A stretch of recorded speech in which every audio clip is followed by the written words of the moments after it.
और एक जो सबसे बुरी चीज़ जो देखने के लिए मिली वो ये कि कई हॉस्पिटल्स में बेड है, कई हॉस्पिटल्स में बेड है, लेकिन अगर आपके पास सोर्स नहीं है तो आपको बेड नहीं मिलेगा। जब तक बीमार पड़ने वालों में या फिर मरने वालों में आपके अपनों का नाम नहीं आएगा ना, तब तक आपको ये बीमारी सीरियस नहीं लगेगी। तब तक आपको बस खिलवाड़ ही लगेगा कि अरे तो कुछ भी नहीं है, पब्लिक को चूतिया बनाने का तरीका है, ज़रा सा बुखार ही तो है, आएगा और चला जाएगा।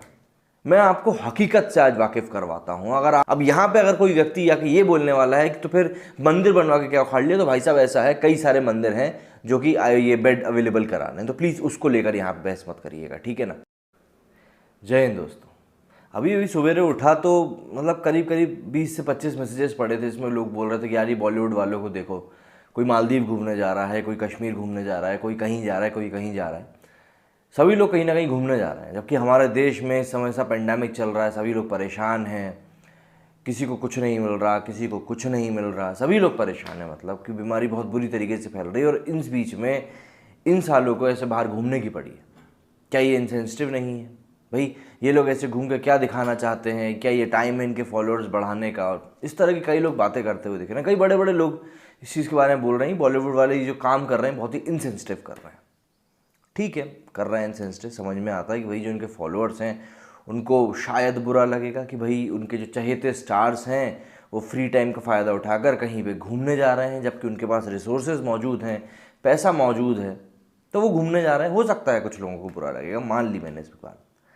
लेकिन मुझे एक चीज़ आप बताइए, यहाँ पे क्या पब्लिक हिपोक्रेसी हमको नहीं दिख रही कि पब्लिक किस तरीके से, या जो लोग इन चीज़ों को क्रिटिसाइज़ कर रहे हैं, क्या वो लोग गलत नहीं है? पहले हम लोगों ने घटिया कंटेंट देखकर, घटिया मूवीज़ को देखकर, घटिया लोगों को अप्रिशिएट करके उनकी जेबों में इतना मोटी मोटी गड्डियाँ पहुंचाई हैं पैसों की, और आज जब वो उसी पैसे से घूमने जा रहे हैं, जो कि अब उनका हो चुका है बाय द वे, तो मतलब जब वो उनके ही पैसे से घूमने जा रहे हैं तो आज पब्लिक को दिक्कत हो रही है कि भैया देखिए पब्लिक फिगर होकर ऐसे इंसेंसिटिव चीज़ कर रहे हैं, पेंडिंग के टाइम पर घूमने जा रहे हैं। अगर आपके पास पैसा होगा, अगर आपके पास मौका होगा, तो क्या आप अपने परिवार को बचाने की कोशिश नहीं करोगे? बिल्कुल करोगे। और अगर आप यहाँ पर नहीं कह रहे हैं तो मैं अभी भी बोल दूं कि आप गलत हो, क्योंकि अगर आपके पास पैसा होगा, अगर आपके पास मौका होगा, तो आप बिल्कुल अपने परिवार को बचाने की कोशिश करोगे। ये चीज़ें पहले सोचने की थी कि भाई जिन लोगों को हम लोग अप्रिशिएट कर रहे हैं, जिनकी जेबों में हम मोटी मोटी गड्डियाँ भर के पैसा पहुँचा रहे हैं, क्या वक्त आने पर वो लोग हमारे लिए खड़े होंगे? अब यहाँ पे अगर कोई व्यक्ति या कि ये बोलने वाला है कि तो फिर मंदिर बनवा के क्या उखाड़ लिया, तो भाई साहब ऐसा है, कई सारे मंदिर हैं जो कि ये बेड अवेलेबल करा रहे हैं, तो प्लीज़ उसको लेकर यहाँ पे बहस मत करिएगा, ठीक है ना। धर्म के ऊपर मत जाइए यहाँ पर। लेकिन मैं यहाँ पे स्टार्स को इसलिए भी कुछ नहीं बोल रहा क्योंकि यार उनने कभी वादा नहीं किया था कि वो मुश्किल वक्त में आपके साथ खड़े रहेंगे। तो फिर आप क्यों उनसे ये बोल रहे हो कि भैया तुम घूमने मत जाओ, कि भैया आलिया भट्ट अब भी रिकवर हुई और घूमने चली गई? भाई पैसा है उनके पास, मौका है उनके पास, तो क्यों नहीं जाएंगे? मैं आपको हकीकत से आज वाकिफ करवाता हूं। अगर आपको, क्योंकि कई लोग अभी भी मुझे ऐसे मिल रहे हैं कि कोरोना तो है ही नहीं। कल एक न्यूज़ चैनल पर मैं देख रहा था, वहाँ पे एक लेडी रिपोर्टर थी, एशिया की सबसे बड़ी मंडी है वो, मेरे को नाम याद नहीं आ रहा, कुछ ए से नाम है। वो उस मंडी में घूम रही थी, कई लोगों से बातें कर रही थी माइक लेकर। तो उसने एक भाई साहब से जाके पूछा कि भाई साहब आपने माइक क्यों नहीं लगाया है? वो भाई साहब ने क्या जवाब दिया? मन नहीं है। दूसरे के पास गई, भाई साहब आपने मास्क क्यों नहीं लगाया है? वो मैं भूल गया था। ये चीज़ें हो रही हैं अब। तो मतलब सीधी सी बात है, कई लोगों के मन में अभी भी ये है कि इस तरह की कोई महामारी नहीं है, ये सब सरकार का चूतिया बनाने का काम है, पब्लिक को लूटने का काम है, और कुछ भी नहीं है।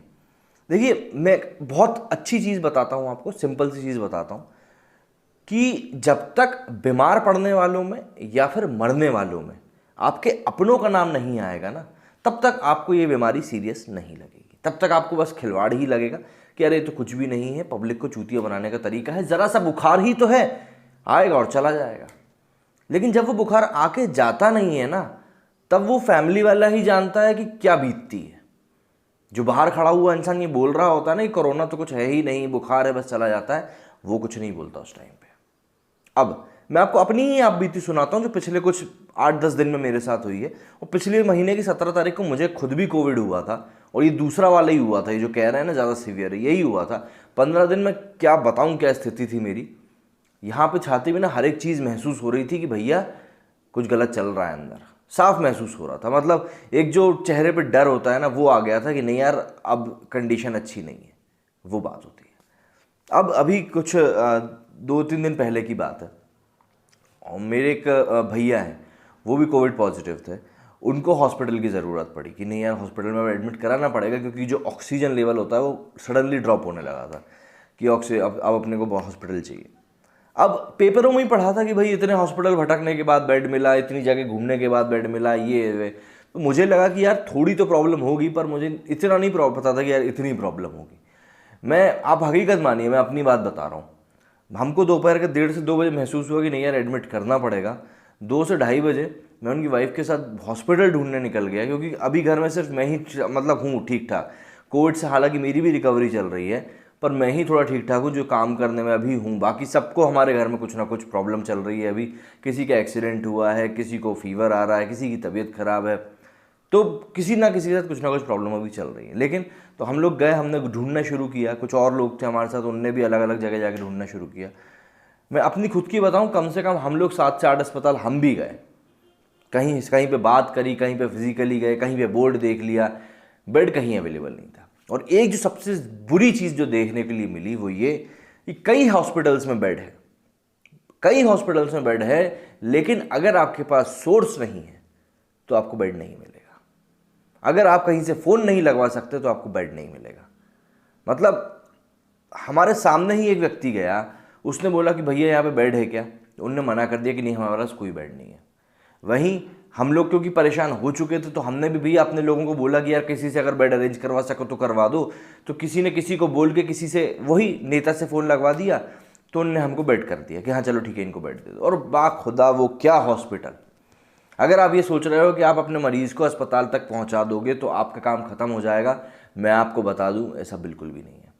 वहाँ पे मुझको एक रिजवान करके लड़का मिला, वो फ़ोन पे लगातार चिल्ला रहा था कि यार मेरी मम्मी की तबीयत ख़राब है, मम्मी की तबीयत ख़राब है। तो उससे पूछा क्या हो गया है, तो बोला यार पिछले 2 घंटे से मेरी मम्मी ऊपर एडमिट हैं और उनको दर्द हो रहा है। 2 घंटे से उनके पेट में भयंकर दर्द हो रहा है। 72-73 साल उनकी एज है, और यहाँ पे कोई भी ऐसा व्यक्ति नहीं है जो उनकी सुन ले। ये हालत है। दूसरा, मैंने जब हमारे मरीज़ को बोला वहाँ पे, क्योंकि हम लोग उनको एडमिट करा के हमने दूसरे अस्पताल और ढूंढना शुरू कर दी, क्योंकि हमको पता था ये हॉस्पिटल नहीं है सही, यहाँ पे कुछ गलत हो सकता है। हमने दूसरे अस्पताल और ढूंढना शुरू कर दिए थे। 4-5 बजे से हमने दूसरे और ढूंढे, तो एक हॉस्पिटल और मिला जिन्होंने हमको बस इतना बोला था कि यार आप एक बार रात में आके चेक कर लेना, शायद बेड आपको मिल जाए। तो इस उम्मीद में हम गए, बेड मिल गए, तो उन्होंने कहा मरीज़ को ले आओ। तो हम डिस्चार्ज कराने के लिए गए। मरीज़ को डिस्चार्ज करने में उन लोगों ने 2 घंटे लगा दिए। ना वहाँ पे कोई मरीज़ था, ना वहाँ पे और कुछ चीज़ थी, लेकिन फिर भी उन लोगों ने इतना टाइम लगा दिया। अब आप ज़रा यहाँ पे स्थिति समझिए। उसके बाद जब हम दूसरे हॉस्पिटल में एडमिट किया, तब हमको थोड़ी तसल्ली हुई कि नहीं चलो ठीक है, यहाँ सब सही रहेगा। दूसरी इंजेक्शन की बात, रेमडेसिविर जो इंजेक्शन चल रहा है, जो चाहिए लोगों को, उस इंजेक्शन की मारामारी कुछ इस तरह से है कि भाई इंदौर से खबर आ रही है कि वहाँ पे 1-1.25 लाख का बिक रहा है। भोपाल में खबर आ रही है कि भैया 50-60 हज़ार का बिक रहा था कुछ दिन पहले। जिस फार्मेसी की बात हो रही है कि भैया वहाँ पे अवेलेबल है, उस फार्मेसी का बोर्ड है, तुरंत इंस्टाग्राम पे दिख जाता है कि वहाँ बोर्ड लगा हुआ है कि भैया आउट ऑफ स्टॉक हो गया। भाई सभी लोग क्योंकि हर तरीके से अपडेट करने की कोशिश कर रहे हैं कि किसी को भटकना पड़े, तो तुरंत वो दिख गया कि भैया ऐसा है। इंजेक्शन के ये हालात हैं। और वो भी मैं इंजेक्शन आपको बता दूँ, मैंने कोशिश अभी तक करी नहीं है, लेकिन इतना मुझे पता है कि अगर किसी को ज़रूरत है और उसके पास सोर्स है ना, मतलब कि किसी से फ़ोन करवा सकता है, पैसा फेंक सकता है, तो उसको वो भी मिल जाएगा। ये कंडीशन, अब ये कंडीशन यहाँ तक पहुँची क्यों? सबसे बड़ी बात, पब्लिक क्यों हिपोक्रेसी। मेरे को एक चीज़ बताइए, हम लोग बोल रहे हैं कि भाई चुनावी रैलियों से फैल रहा है, मैं भी बोल रहा हूँ चुनावी रैलियों से फैल रहा है, लेकिन चुनावी रैलियों में कौन जा रहा है? पब्लिक ही तो जा रही है ना भीड़ बढ़ाने के लिए। पब्लिक को नहीं पता कि बीमारी फैल रही है, भीड़ में जाएंगे, वहाँ पे हमको संक्रमण हो सकता है, हमसे हमारे परिवार को हो सकता है, मास्क नहीं पहनेंगे तो दिक्कत हो सकती है, 2 गज दूरी नहीं बनाएंगे तो दिक्कत हो सकती है। पब्लिक को समझ में नहीं आ रही है क्या ये चीज़ें? पब्लिक को बिल्कुल समझ में आ रही है, पब्लिक फिर भी जा रही है। इसलिए जो भी चीज़ हो रही है उसकी जिम्मेदार पब्लिक ही है। नेता तो कभी भी अपने नहीं थे। नेता तो हमेशा यही करते हैं कि आते हैं, हाथ जोड़ के वोट मांगते हैं और चले जाते हैं। नेता कब से आपके अपने हो गए? वो कभी भी आपके अपने नहीं थे, आप ही बेवकूफ़ थे जो रैलियों में जा रहे हो, जो उनके साथ ऐसे घूम रहे हो कि भैया ये तो हमारे लिए खुदा है। भाई किसी ने आपको हाथ पकड़ा जबरदस्ती किया क्या? घर में बैठो ना। लेकिन नहीं, नेताजी के साथ कौन घूमेगा? मैं किसी एक पार्टी विशेष की बात नहीं कर रहा, क्योंकि एक किसी पार्टी के भाई साहब ने तो ये तक कह दिया था कि ये सब चीज़ें व्यवस्थाओं के ऊपर होती हैं, क्योंकि अगर व्यवस्थाएं सही होती हैं तो महाराष्ट्र में तो चुनावी रैली नहीं हो रही है, वहाँ पर ये चीज़ नहीं फैल रही होती। बात यह है कि इन लोगों के घर में अगर ये चीज़ें हो रही होती ना तो चीज़ समझ में आती। खैर, अपन तो बहुत छोटे लोग हैं इन चीज़ों के बारे में बोलने के बारे में, ना अपनी बात दूर तक पहुँचेगी ना ऐसे लोगों को समझ में आएगा। दूसरा, कुंभ मेले को लेकर बात चल रही है कि भाई कुंभ मेले से ऐसा हो गया, कुंभ मेले से वैसा हो गया। तो कुंभ मेले में जो लोग गए, क्या उनमें इतना दिमाग नहीं था कि भैया इस तरह की परिस्थितियां बिगड़ रही हैं, तो अगर हम इस साल कुंभ नहीं जाएंगे तो कुछ बहुत बुरा हो जाएगा। अंधविश्वास यहीं से शुरू होता है।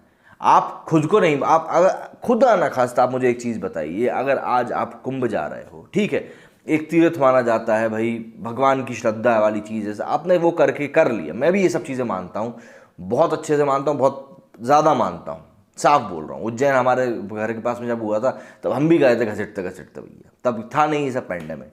लेकिन अभी की स्थिति में अगर मैं कहीं कुंभ जाता हूँ, मैं वहाँ से वापस आता हूँ, भले ही आइसोलेट कर लेता हूँ, सबको सब कुछ करता हूँ, फिर भी घर में आके अगर मैं संक्रमण फैला देता हूँ तो जिम्मेदार कौन है?